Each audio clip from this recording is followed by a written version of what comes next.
So even the content that you put out, I would say you have to have a balance.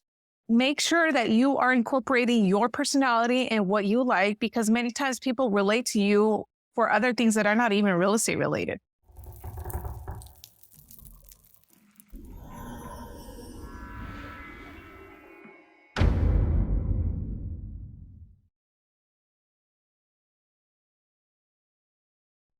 Hey, welcome back to the Real Estate Excellence Podcast. Today, I have a real special guest on the show. She is not only an amazing real estate agent, but she is also a content producer with over 87,000 YouTube subscribers and nearly 30,000 Instagram followers. She is a leading force in the real estate agent content production. She recently was on the Think Media podcast, which is, to me, one of the best social media podcasts out there when it's what to do and how to do it. She has a business degree from Cal Poly and a master's degree from Biola University. My goal today is to dig deep into her vision of real estate agents and social media, specifically YouTube. Let's welcome the Wonder Woman of real estate, Loida Velasquez, to the show. Awesome. Thank you so much, Tracy. I'm really excited to talk to you today, and hopefully everyone that's listening is going to get a lot of valuable information. Sure, no doubt. I think, there's, as you were talking on the Think Media podcast, there's so many out there that want to get into social media.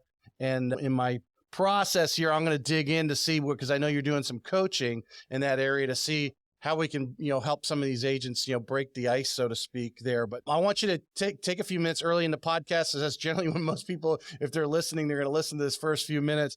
You have a new agent boot camp. It's not the first time you've done it, but part of your experience now, which is going on 8 years in real estate, you're doing these new agent boot camps. You have one on this Friday, March 10th. Tell us a little bit about it.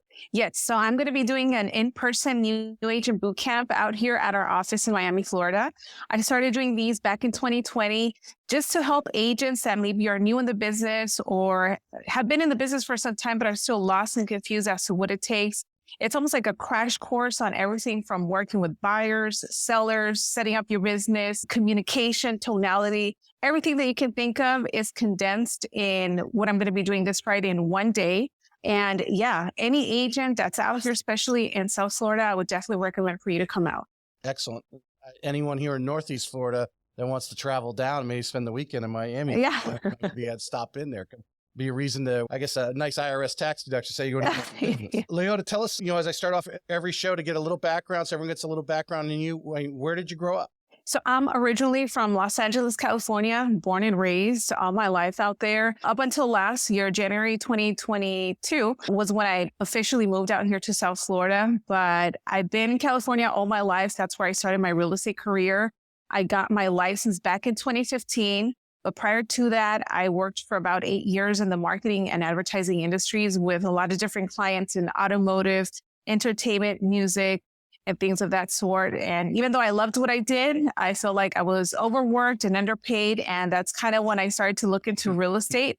And I'm glad that I made that transition. Excellent. So you go to, I've never heard of Biola though, so you have to explain that. But when what made your choice in Cal Poly, if that, or maybe that was your only choice, but you obviously have your business degrees, and tell us a little about what was your, as a young person, 18 years old, 19, 20, what was your vision of what your career, what kind of things did you think you were going to do or wanted to do? So I'm an only child. My family is all from Central America. So I was pretty much the first one in my family to go to college, get a degree. And for me, it was just kind of like, you know what, I'm going to do whatever it takes to succeed. I went to Cal Poly Pomona. That was a school that I had looked into. I ended up getting scholarships and grants, so I didn't have to pay anything to attend there, which I was blessed to have that opportunity. Mm-hmm. And yeah, so I went there. I got my degree in business and marketing. What's funny is that when I went to college, initially, I went in under a sociology major, because I thought, I want to work in a field where I can help people. And back then, that's the degree that I thought I had to get into. And it wasn't until my first job doing marketing, where I had to go out and meet people and promote different companies, that I really saw that I actually loved doing that. And that's kind of when I transitioned into marketing and advertising. And that's how I ended up with my degree in that field. And then going back to the MBA program, I thought back then that the only way for me to achieve a high level position and make six figures was to have an MBA. So that's kind of the route that I took. But once I got into real estate, I saw that, you don't even need a college degree to get into real estate. Right. I saw I don't know, it was one of your videos there. I was clicking through them and have been for the last few weeks, just trying to get as much background on you. But you actually were talking about it. I don't know, it was in one of your reels or one of your short video where you basically just left. You realize this in the master's degree that you really don't need this to make the money you want. Yeah. Yeah. And initially it was hard for me to kind of make that decision because being, the first person in my family to get a college degree, an MBA would have been a big deal.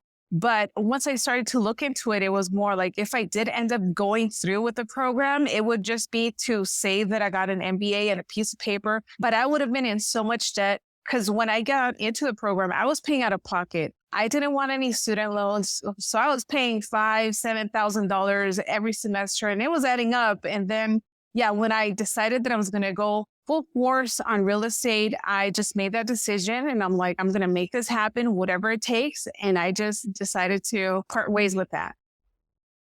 Being pretty much a generation older than you in that aspect, and what I've noticed in, the last, year and a half, almost closing in on 2 years of doing the podcast, I found so many really actually sub 30-year-old real estate agents that they just get it. I think they did listen to a mentor or whatever it is, and they learned very quickly. I mean, some of them right out of college.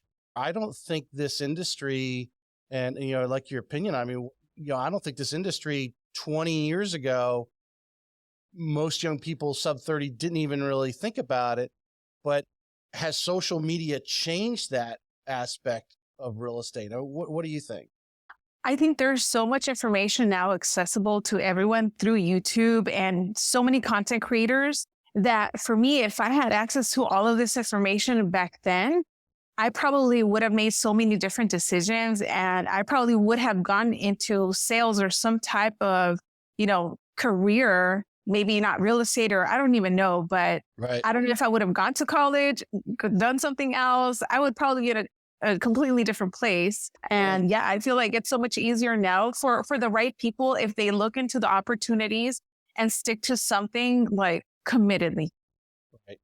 You hit on something there about YouTube, which to me has just so many different things. That's why we're going to drill down on it. You're right. Most people go the path that they, at least in my generation, I'm 20 years older than you. So alls we knew is what our parents did, our aunt and uncles, maybe friends of our parents, those people, those adults that were immediately around us all the time.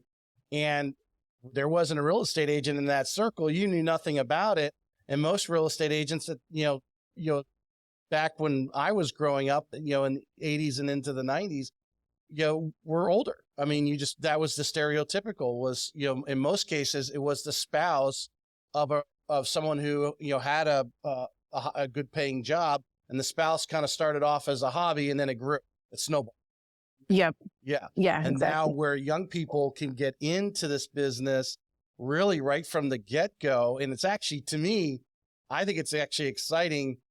When I think back in my career and I didn't make any money and probably until I was in the early 30s before, and really actually probably got married before I started really making money. But someone at 22, 23, fresh out of college, it really doesn't have that many bills. It actually can live at home with mom, can actually start their real estate business. Yeah. And I have seen so many agents that, graduate high school, they decide, I'm going to get into real estate. They get a coach and they do everything that coach says. And by the time they're 21, they even have, investment properties are doing really great. And it's amazing to see that you don't actually have to go to college or get a degree. Like if you put your mind to it, you can do this. Yeah. Yeah. And we're, we'll talk about it here. Watch out. I mean, we can get into you because now you eventually get into real estate in 2015. What leads you to that? What did you run into somebody, meet somebody? What led you to real estate? Yeah. So back then I did have a friend that was in real estate. He was very successful and I have known him before he got into real estate.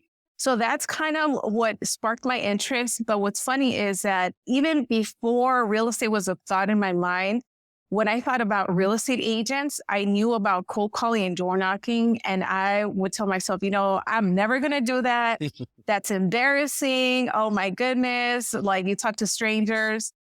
But then when I committed to it, I was like, okay, well, if that's what these people are doing to succeed, I'm not going to reinvent the wheel. I just have to, get thick skin and grab the bull by the horns and let's do this. And that's just pretty much what I did. So when I got into real estate, I focused on going after listings and I focused on expires and for sale by owners, because I know a lot of agents don't like to go after those type of lead sources.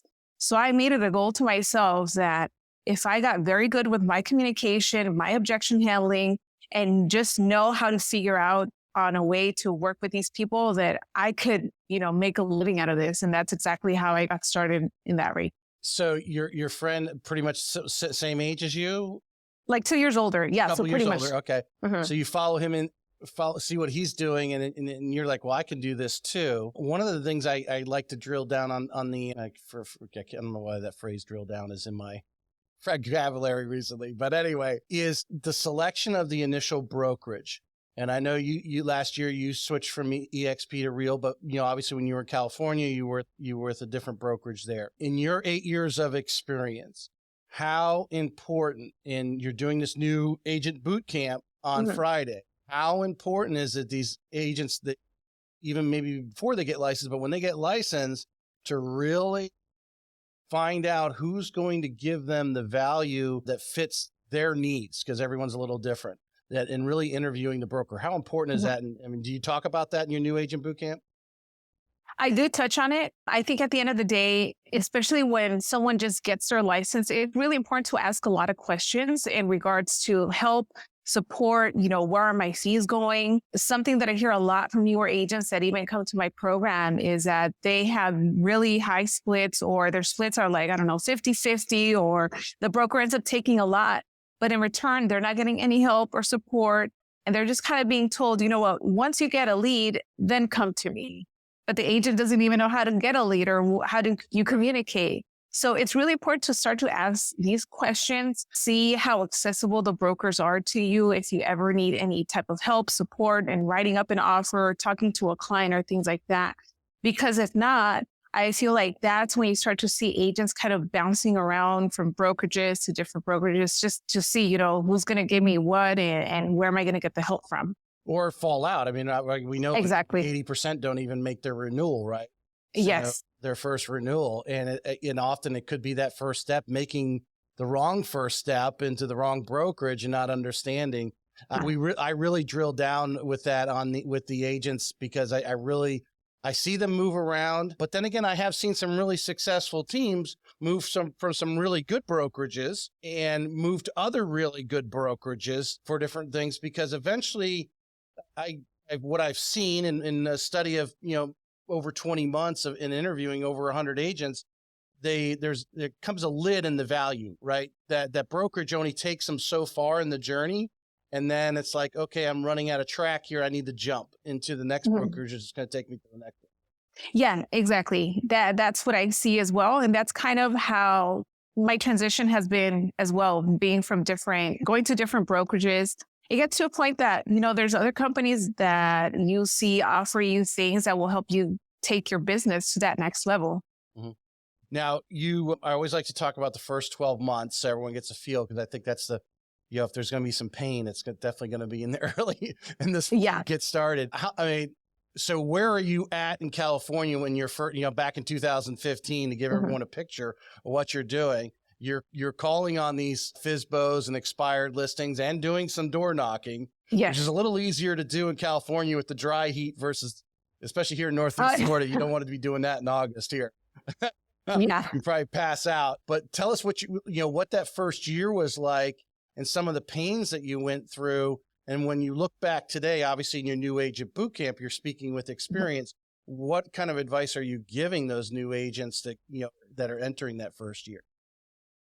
So as soon as I got my license, I knew that it was not going to be glamorous. It's not going to be easy. It's not what you see on TV, that I was actually going to have to put in work, right? So I made So sure you to weren't working have, with John Altman with $1 Million Listing? I know, no, unfortunately.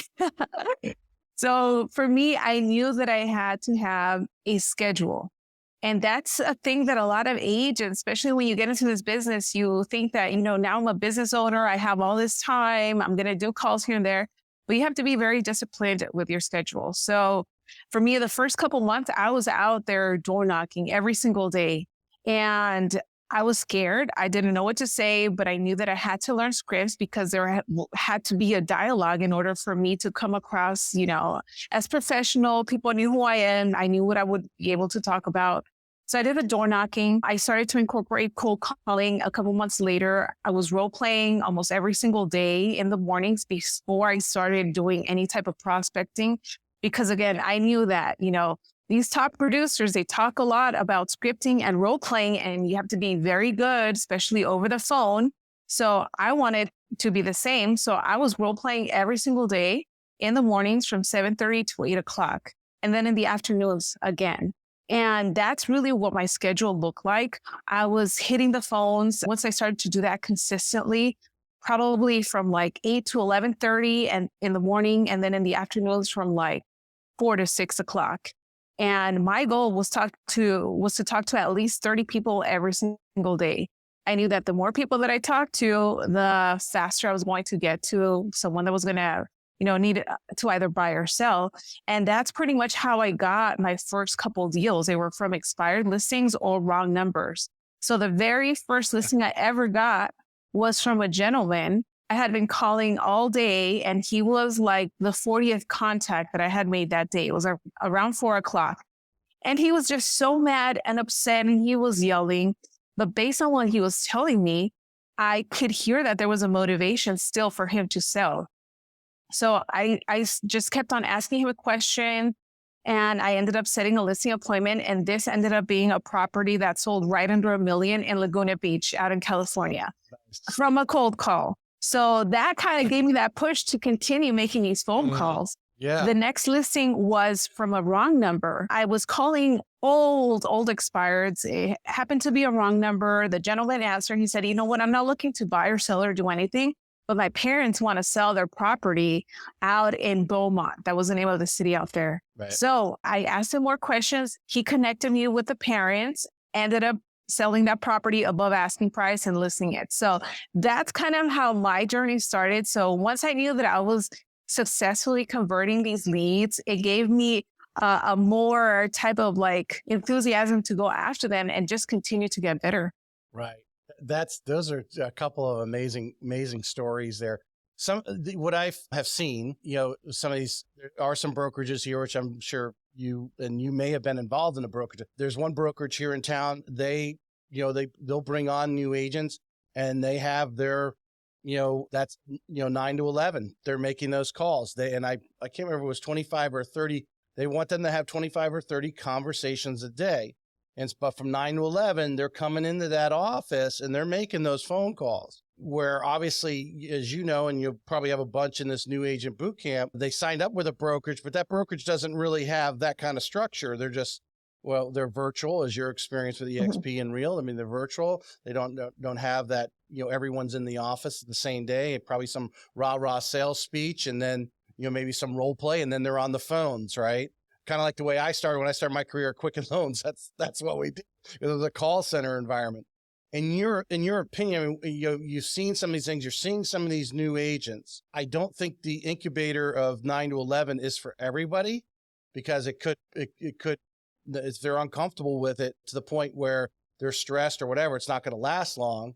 I think everyone's uncomfortable with it, but you got to step out. I mean, what kind of advice are you, especially in the new agent boot camp, to explain to these people? You got to get out of your comfort zone. Yeah, I say that whether you think that it doesn't work, you don't want to do it, it's just kind of like a part of the process of becoming an agent. And that making those calls and getting outside of my comfort zone is what got me to the level that I'm at now, where I can easily pick up a phone and call for sale by owner and have a really good conversation with them, even if they're not motivated or serious. And I don't get nervous, or I'm not like scared to call them, because I made thousands of phone calls that I have heard absolutely every single objection that you can think of, that now my mentality is like, okay, let's talk to this person and let's see if there's a reason for me to even want to work with them, because I'm not going to waste my time with people that are unrealistic or disrespectful or not motivated. And I think at the end of the day, that's kind of like the experience that newer agents need to get.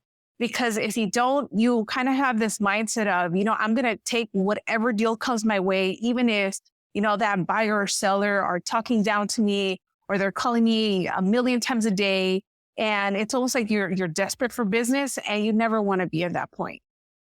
You were doing a little role play reel the other day about the guy your partner was off the screen, but you were doing the 1%, and you were doing, how you would respond. Yeah.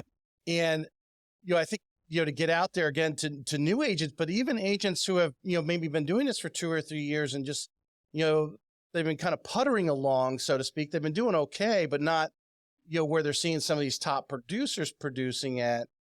That this is the journey. And then of course, look at someone like you and, you're speaking, you're training, you're in your zone, but you weren't in your zone 8 years ago.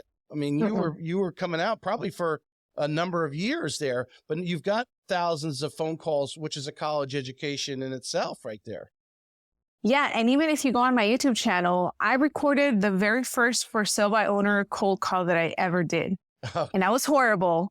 I mean, the script, it sounds so bad, but I put it out there because now anyone that's new in the business, you can literally go back almost 8 years and see, how I started and where I am now. And it's almost like a transformation that if you put in the work, you can achieve the same thing. I'm going off my script here a little bit, but I think this is important since we're kind of talking about this. People fear that phone call. But it's not that you need to stay, in my opinion, and you correct me if I'm wrong, you have a goal of that call. And I assume it's to set an appointment.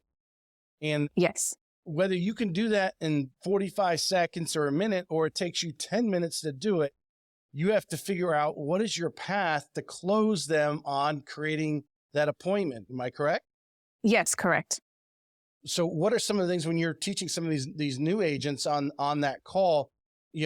Some of the little, being in sales as long as I have, I mean, there's trigger terms and phrases that what people say or the questions they ask. What are some things that they need to be like zoned in? So you want to pretty much find out what the pain point is for this person. If it's a for sale by owner or any type of seller, why are they looking to sell? What happens if the home doesn't sell? Where are they going to be moving to next? I think a mistake that a lot of agents make is that they're trying to just set an appointment and it's all about me and I can sell your house and I'm the best agent. When in reality, you're probably going to sound like every other agent calling this person. So I like to say, find out about them and kind of see if you can help them, because there will be a lot of sellers also that you just can't help. I've gotten a lot of people that tell me, you know what, I'm for sale by owner. I want $1 million for my house, when I know that that neighborhood is going for 700,000. And you have to also be very straightforward when you're making these phone calls and talking to these people. And I think this comes with, repetition of making these calls, of getting to the point where now I will tell someone, if they tell me they want $1 million and I know it's 700, I will say, you know what, Tracy, at this point, you're better off just starting to unpack, because you're not going to get $1 million right now. And I say it. We'll get the mover for you. Exactly. Yes. So then, it's all about asking questions. And a lot of people, once you let them talk, they will tell you everything that you need to know to see how you can navigate and take control of the conversation. I like to use a lot of pattern interrupts. So something that people say a lot, especially when I'm cold calling, oh, you're the 50th agent. Oh, okay. Yeah. Well, you sound frustrated. Tell me what happened. I asked open-ended questions. So what happened? You sound really upset. What happened? And that's something that a lot of agents one of two things. And when you say that, they're either actually going to tell you, I haven't liked the other 49 agents, or they're going to tell you, well, I don't want to use an agent because, and then that starts the conversation, doesn't it? Yeah. And all I want is for them to start talking to me, because then at that point, again, this goes back to you role playing. You have to be very sharp.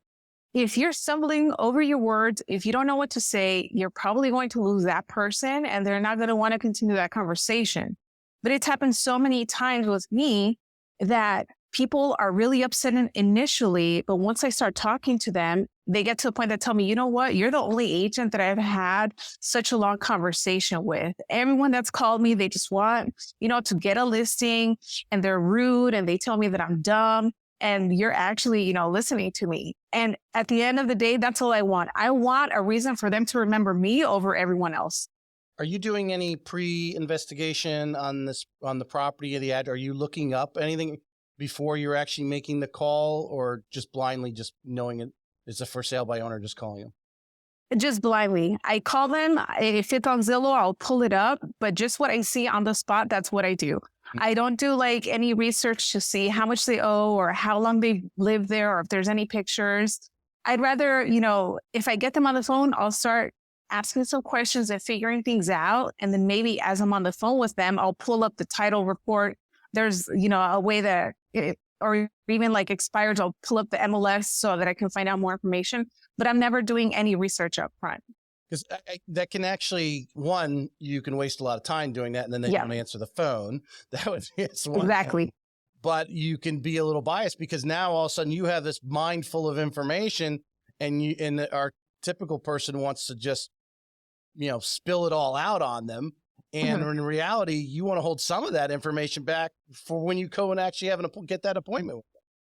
Yes, exactly. And I also, when I'm making cold calls and I'm using a dialer, I don't like to look at the price points, especially out in California. I would see a lot of, million, 2 million, 5, 10 million. And that scares a lot of agents because they think, oh my gosh, it's a $5 million property. It's like we're talking to a whole different type of human species or something. Right. When in reality, they're just a regular person like you and me. So I never like to look at the prices. Once someone picks up the phone, then I'll look up the information. And it's happened where I've had a conversation with a property owner of a $10 million property. And I'm like, oh, wow, that property is actually $10 million. But he sounded, just like a regular person like you and me. Mm-hmm. All right, so just to transition and stay on my pace to what I really want to dig into you in the social media, to sum up, where you recently last summer went over to Real. You came here to Florida basically a year ago. Last summer, you guys Team BC decides to go. Actually, that was quite include Real and tell us a little about Team BC. Yes, Team BC was my partner, Brian Casella. That's the BC and the team. Mm-hmm. He's the one that when I got into real estate, he's the one that I was looking up after. So everything that he was doing, that's kind of how we created the team. We're nationwide. We have over 20 agents right now across the US. And he's also big on social media. I created my social media. So it got to the point that as we were creating content for agents were reaching out about wanting to join the team, about wanting us to train them. And that's kind of how the team came about. When you made that transition from EXP to Real, pretty much did all the agents come over with you? Pretty much. I think there was maybe like 1 or 2 that didn't, but for the most part, they all saw what we were doing and made the switch. And the opportunities there. What do you think are 3 qualities of a successful real estate agent? 3 qualities. One of them, for sure, I would say commitment. And the reason that I'd say that is because I hear this all the time. Initially, everyone's really excited. Oh, I'm going to kill it in real estate. I'm going to do all these sales and blah, blah, blah. Then a month, 2 months, 3 months comes by. They haven't done a deal. And then they start questioning whether what they're doing is working or not. Or they think that what they're doing is not working. So they start to change things up and they start looking at a whole bunch of different people, different coaches, different trainers, when in reality, you're just not sticking long enough to something that you're supposed to be doing. So being 100% committed along with being disciplined. Along with that, great communication and listening. In this business, this is what's going to set you apart because you talk to so many people, different personalities, different ages. It could be a younger 20-year-old or someone in their 70s or 80s. Everyone has so many things going on in their lives. And when you're talking to them, you need to be able to kind of have a conversation so that they remember you and they also see you as an expert. Many times I have had conversations with people that are business owners, millionaires, or people that I have never even met. I call them, we have great conversations. I end up getting a listing and I just end up docu-signing them everything because how I presented myself, even on the phone with the emails that I sent, they knew that I was the right agent for them. So that would be the second one. And then the third one, let's see. So we have commitment and communication. Yeah. Let's see. I feel like there's so many, but. Oh, there is. You probably have one in your speech for Friday. Pull one out of there for me. I know. I don't know how to word it, but always being open to learning and also learning from the right people. Which is an awesome way to again, another thing with a lot of the agents that I hear is education. And I see so many agents, the only time you ever see them is when they need to get their CE credits for renewal. They're not showing up to whether maybe a lender's putting something on or a title company's putting something on, or there's an alternative place where they're teaching something. But that kind of goes into the, kind of a two-edged sword there, learning, but also the importance of showing up in meeting some of the other agents in your area. How important is that? Oh, I would say that's really important because you never know when you're going to be doing deals with other agents in your area. And I know, for example, 2 years ago, where there were multiple offers and, a bunch of buyers, very low listing inventory.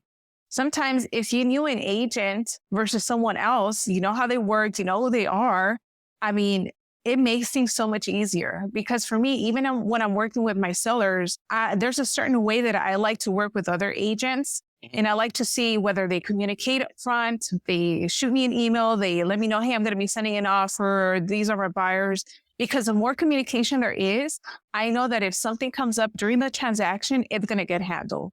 The last thing I want is for someone to go silent and ghost and I never hear from them. And then, next thing you know, the deal's dead. Well, when you've worked being in California, you're working at a higher price point. Well, in Miami, you're kind of, I assume, maybe just a little bit lower average in the Miami, but still, whether you're dealing with the $500,000 home or the $5 million home, knowing that agent on the other end, that seller could have picked up somebody who just got started and, who they knew was the niece of whomever and listed their home. Some of them don't fathom because they're selling a $5 million home that maybe, the quality of the agent wasn't important to them. But when, like you said, when you're on the other end of those deals, the importance of knowing them, especially when there's multiple offers. And I imagine when you start getting into these multi-million dollar things, some of these deals are a little, squirrely. Yeah, exactly. I want to make sure that whoever I am working with knows what they're doing. Because again, the last thing that I want happening is that maybe there's an agent that they think their buyer is approved when they're really not. And they're just going based off of, he said, she said that they had this amount of money. So it things so much easier because the last thing I also want happening is that my clients end up looking at me like, wait, Loida, why is this happening? We thought that you were the expert, when in reality, it doesn't even have to do with me. It was the other agent. 100%. Hey folks, this episode was produced by Streamline Media, the #1 media company for helping brands generate content that converts. I knew I wanted to start a podcast to reach more people and bring value to the world, but I did not have the time or the knowledge. Streamline Media became my secret weapon to building my show. They handle all my back-end work, production, and strategies to keep my show going strong. If you're in the real estate business and looking to make content that generates more leads and brings in more revenue, check out the Streamline Media link in the show notes and discover how partnering up can supercharge your path to real estate excellence.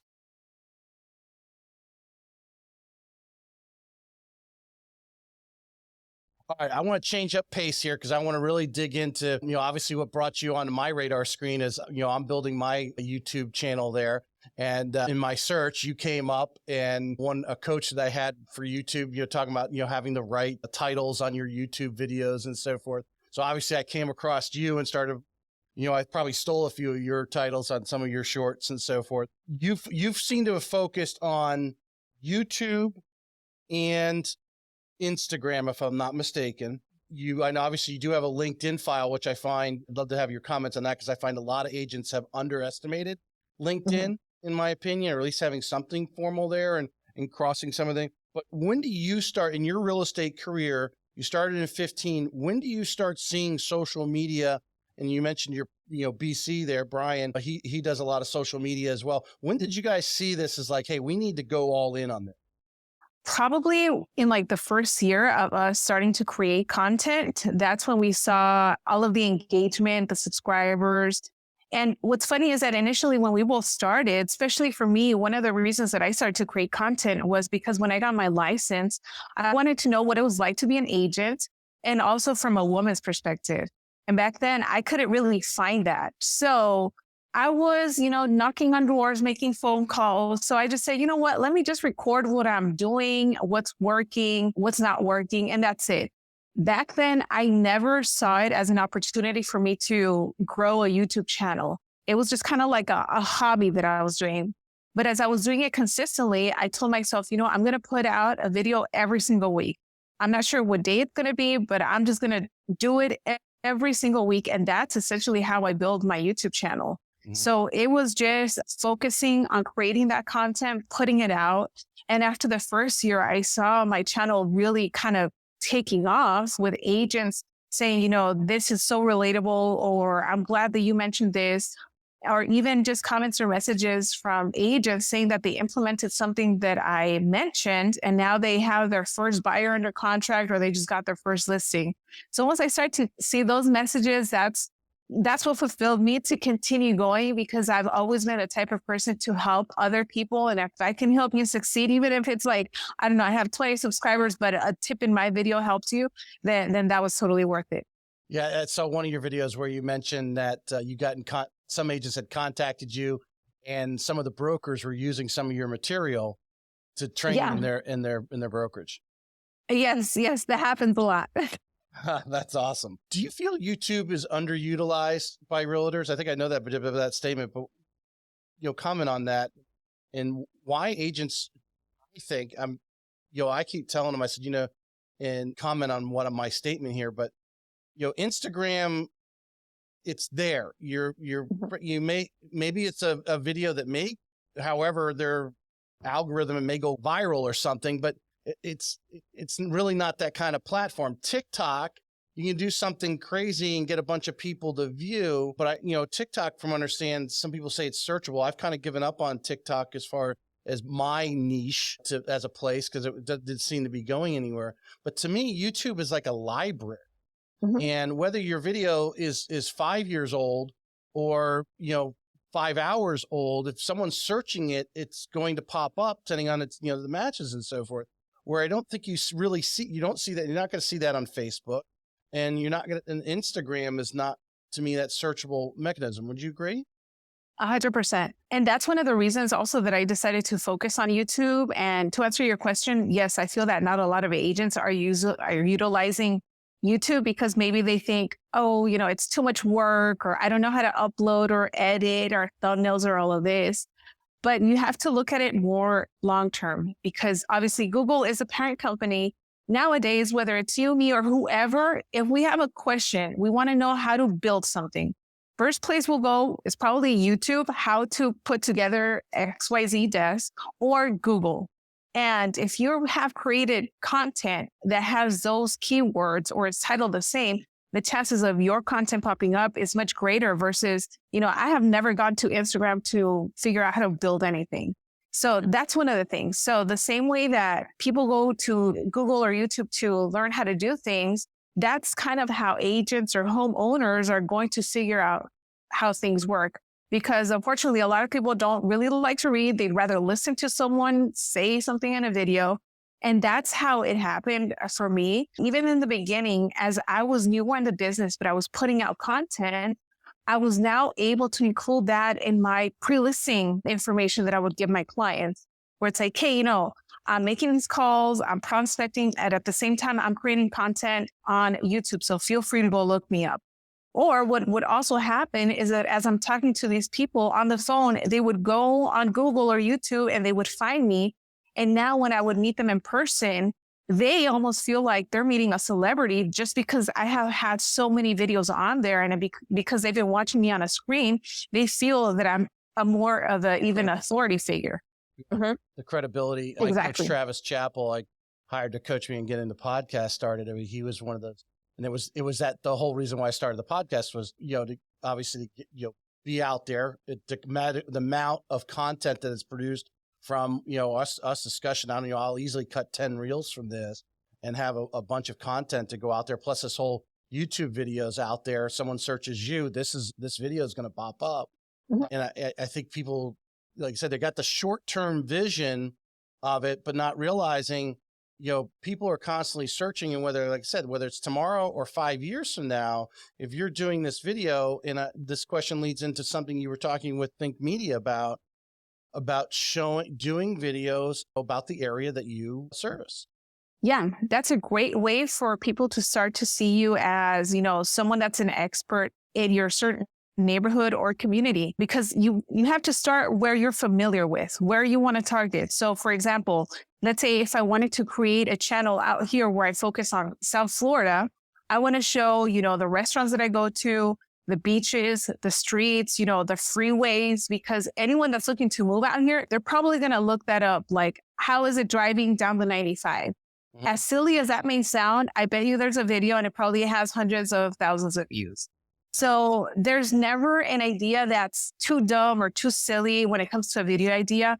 And on the contrary, I think that the more specific you can make your video, it's going to target the right person that's looking to watch that type of content.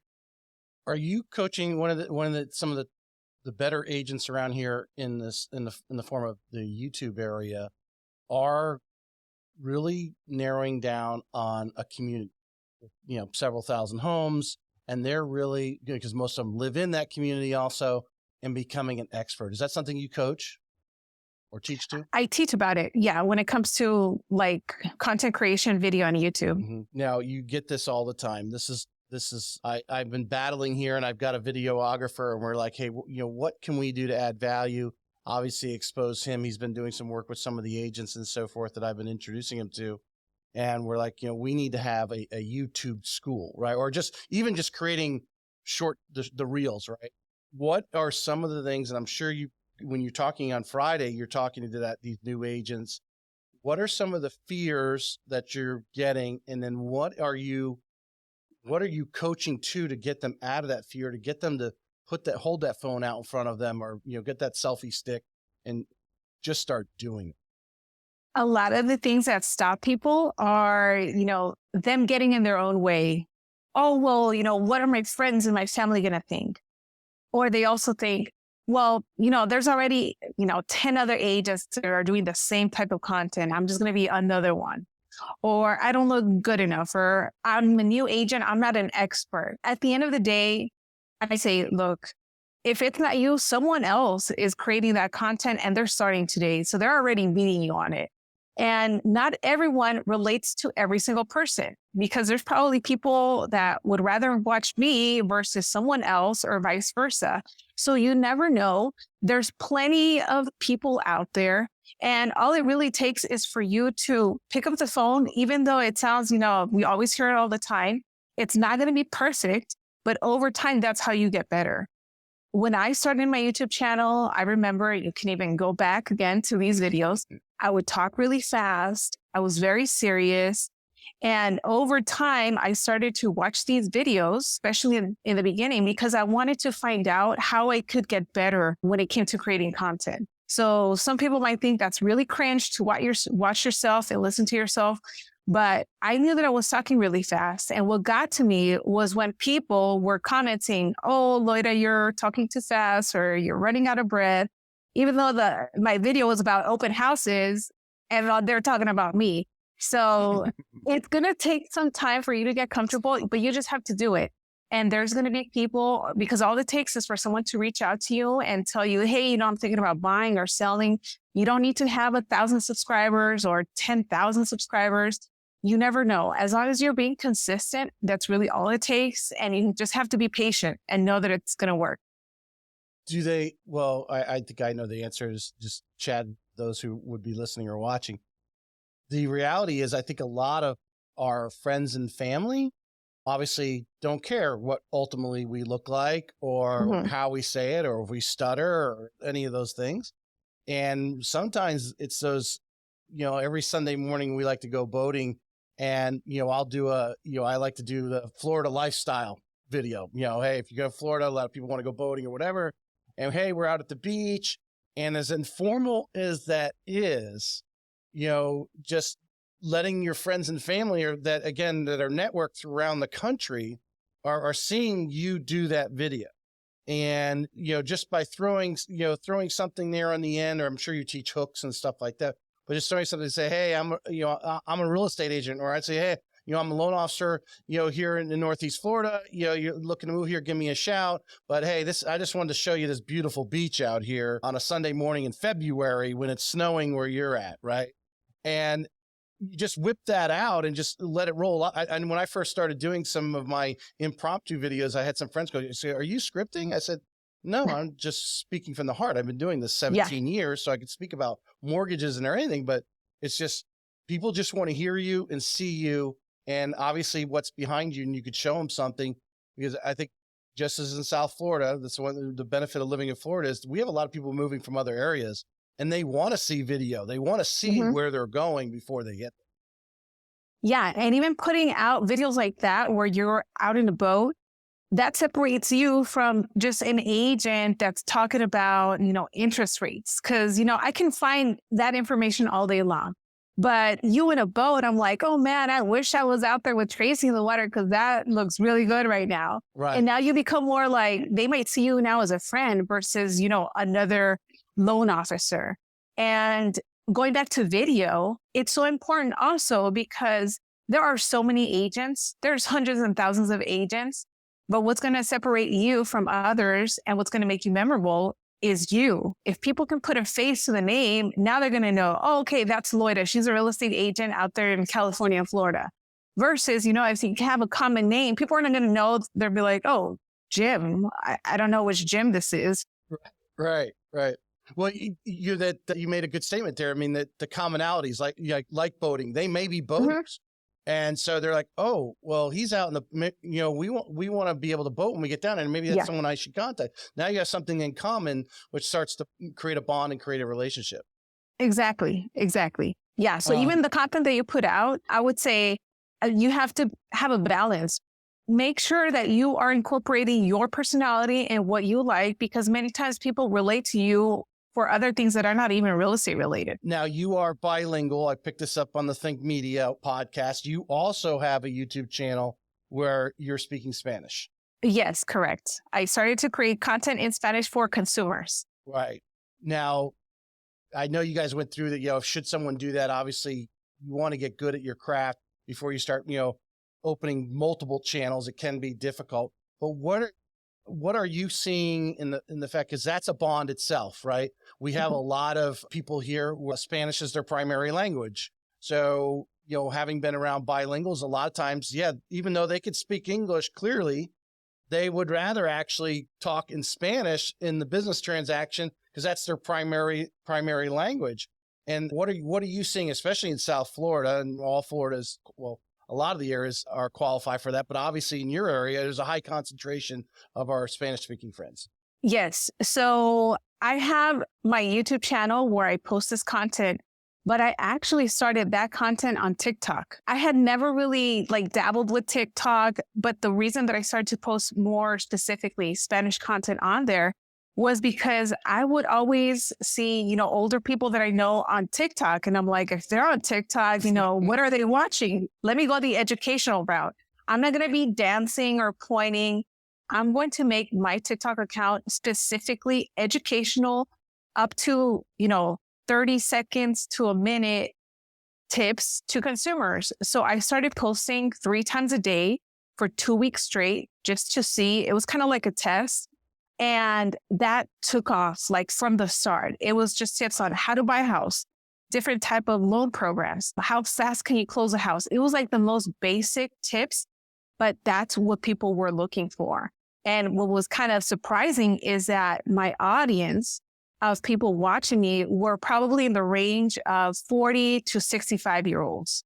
So on TikTok, reaching out, and it got to the point that it was crazy. They were messaging me, DMing me, telling me their life story, what they're looking to do, calling me. I created a business WhatsApp because a lot of the Hispanic community, that's how they like to communicate. Mm-hmm. And when I saw that happening, I said, you know what, let me repurpose all of this content and put it on YouTube. And I created its own YouTube channel. What's surprising is that the results were not the same. I would get more activity on TikTok versus YouTube. On YouTube, I was getting more agents following my Spanish account, but I still wanted to make sure that all of my Spanish content was on there. But that's kind of how that got started. Interesting. Why do you think that is for, because the Spanish speaking consumer was more on TikTok or more active there than YouTube? Do you have any insight? No, I'm not sure exactly how it is or why. I probably should look more into it. But yeah, from what my experience has been, pretty much all of them were there. I'm sure that there's a lot of Spanish speakers that watch maybe other content creators on YouTube, but from my specific, case, everyone was on TikTok. So I just decided to go, full force on that. Yeah. I created, its own specific CRM. I had one of my little cousins in Central America repurposing my content and writing the tags because I was now trying to leverage, because now this is a legit business off of TikTok. That's cool. That's cool. The length of the videos, I noticed, you have YouTube shorts, but not like thousands of them. You do have a lot of videos that are, seem to be in the 5, 10, less than 15-minute instructional type videos. In your experience, where are you gaining ground? Because I think media, they think, YouTube Shorts in 2023 is where it's at. I know, listen to his different podcasts and YouTube videos, but what are you seeing in our niche here, basically, as far as length of video?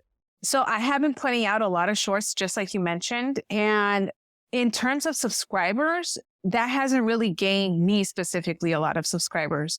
A lot of my audience and subscribers are coming from longer form content. So when I do like 10 to 12-minute videos where it's, step-by-steps or how-tos, that's where I'm seeing a lot of really good results and engagement specifically for my channel. Interesting. Now, are you scripting out that whole 10 minutes? When you structure a 10-minute video, because I think for anyone listening, if you're not doing social media right now, that's an advanced level of instruction. I think you, Loida, would agree with me. It's easy to do, 45 seconds on one particular point, like how to apply for a mortgage, or, tips, here's 3 great attributes of a good real estate agent you need to be looking for. You could do that in 45 seconds, but 10 minutes takes a little bit longer. Are you scripting that whole thing out? I am doing bullet points. So I like to write down, whether it's on a sheet of paper or, on Google Docs, the main bullet points that I want to talk about. And then I kind of write down little sentences to make sure that I touch on them. Once I am recording, I like to have it in front of me. And it's not like I'm recording everything in one shot. Sometimes, if I try really hard, I could probably do it, but I like to make sure that I'm referencing and staying on track. But that's usually what I do now. When I started, I was not scripting or anything. It was just kind of like off the top of my head. Mm-hmm. No, that's exactly. I've done a couple scripts. I just started using the teleprompter thing a little bit. Are you using Chat GPT at all in any of your, to help you work up some scripts or come up with any ideas? Recently, I have been looking into it, just playing around with it, because I know it blew up. A lot of people were like, oh my gosh, this is a game changer. Mm-hmm. So I have gone into it. There's usually already some ideas that I have in my head when I come up with a video idea. If I go on ChatGPT, I'll type it in there just to see if there's anything different that maybe I can add. But yeah, I think that it's a great tool, especially if you want to start creating content and you feel like you don't have any ideas of what to even talk about. Mm-hmm. And those out there, whether, if you create a reel, whether it's a YouTube short / reel, same difference, doing something less than 60 seconds, you can cross post that against on all the platforms. Facebook's got reels, and that's what I was doing. I kind of dropped TikTok because it wasn't going anywhere for me. So really, Instagram and Reels and obviously YouTube Shorts, but it's the same thing all the way across. So you only have to create one video to put it all on there. Make it easy on yourself, to create that content. Do you have a different goal for Instagram versus the YouTube? So on Instagram, that I have also grown organically. So the way that I have gone to almost 30,000 followers there is that I was intentional in every single video that I would post on YouTube, and I made sure to include my Instagram at the beginning. So once people watch me there, they kind of are like, you know what, let me go and see what this girl is doing on Instagram.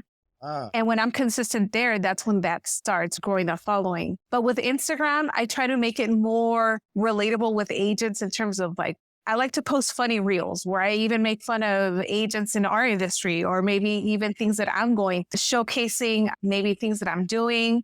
I like to work out and box, so I post that in my stories. So it's more like a behind the scenes of me versus on YouTube. It's more like educational content.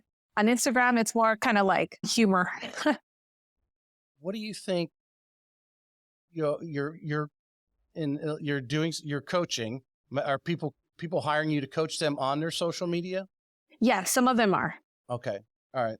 So when you're advising or consulting on that, what do you think? I put down here the question is, and restructure this anyway. What is the minimum every agent should be doing on YouTube, Instagram, and I'm going to throw in LinkedIn there, because I really find, I've had like I said, over 120 some top agents on. I'll go on their LinkedIn, and I wouldn't say 50%, but a good 30%, they have barely anything there and it hasn't been updated in a long time.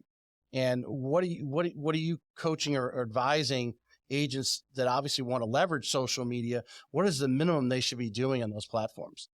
For YouTube, I would say at least one video a week. Kind of like how I build my video or the reels. No, I would say like a regular video, whether it's 5 to 10 minutes. Mm-hmm. Make it every single week. There's so many also video ideas that I give to agents. So even creating the buyer process or the seller process, because now not only do you post it on YouTube, but you can utilize it and make it a playlist so that you can send to your clients. So they're learning from you. People out on YouTube and Google are learning from you. So it's like you kill two birds with one stone. You can also repurpose and send those videos to your database when you're sending out newsletters. So there's a lot more intention in creating content that's going to be seen by your people that you already have in your database versus thinking, you know what, I want to just become a YouTuber and blow up on YouTube. So at least one video a week, post it there. And, just like how you were saying earlier, you can easily repurpose that same content on Instagram or create, a short out of that video.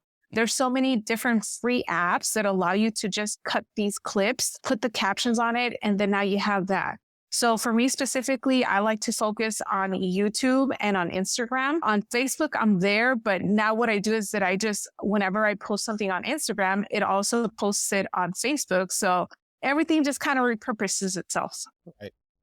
I mean, do you really, other than this, are your Spanish speaking clients, obviously TikTok seems to be, the sweet spot there for the majority of them.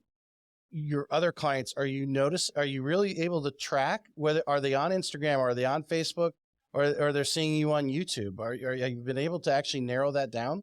My clients, they're mostly on Facebook and Instagram, and they follow me on there too. A lot of my business that does come from YouTube are agent referrals. Here and there, I do get consumers that reach out because they find one of my videos where I talk about, how to sell your property for the most money or why your home didn't sell. But yeah, most of my business from YouTube is agent to agent referrals. And then any clients that I do end up meeting, most of the times they have found me on YouTube, and then they just follow me on all of my social media platforms that I'm active in.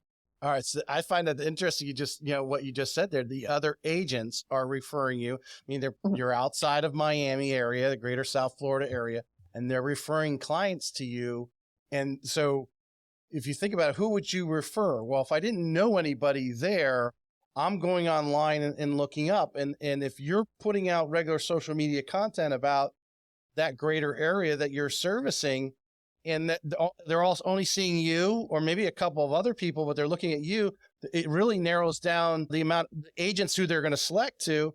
But then the fact that you're doing the social media, you have credibility. Yes, exactly.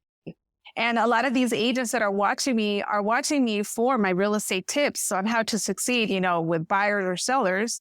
So the moment that they do come across someone or have a client, I'm the first person that pops into their mind for, California or Florida. Right. 100%. All right. I've got you right here at an hour. I'm going to finish up here because I think the big question everyone has is we like to produce, we get them producing content. Let's just start with that. Hopefully they start doing videos, whether it's at their open house or whatever, they're at a restaurant. They do these things and they actually start putting some stuff up there and however they're found through these algorithms. How do you turn those social media leads, and specifically talking about, your Facebook and Instagram, because you seem to be getting more consumer direct calls from them in that area. Is there anything you're doing to create that call to action, or is it just the regularity and consistency of your video? Because I think most agents are like, well, I'm doing these videos. When should I see some business? Yeah.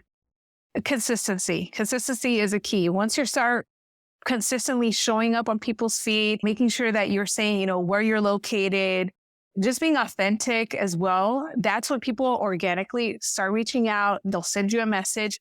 You also do want to have your social set up in a way that if someone does want to, set up a consultation through Calendly, there's a way to do that, or go to your website. So you have to be very mindful of that. I would also say if you're an agent, going back to creating content, I see a lot of successful agents posting content where they don't even show their face. They're just doing property tours and voiceovers, and those do really well as well. But the key is, again, to be consistent. So yeah, once you have those little things set up, you have to be patient. I don't rely 100% on social media for my lead generation. That's why, I still make calls or do active prospecting, because at the end of the day, you don't know when you're going to get that first one. Or maybe someone is going to reach out to you, but if you just have 1 or 2 videos and then you just kind of fall off the face of the earth, they might think you're not even in business anymore. Right. 100%. Well, to go back and circle around and strengthen what you're saying, you're still doing the regular real estate prospecting things, but the social media is behind you because of our customers are Googling us. They are looking up. They do want to see your face. You made a statement there about agents doing videos without them being in the video. Occasionally, I guess, you can do that, but do you feel it's important to create that relationship bond? Because the mind doesn't differentiate whether I'm looking at your video or you're sitting across the table from me right now. It doesn't differentiate that. And to put your face in there so that people actually see you and see you're a human and you're normal and you're not a computer or a bot, right? Doing a video when you're not in it. How important is it to actually have your face in a lot of your videos?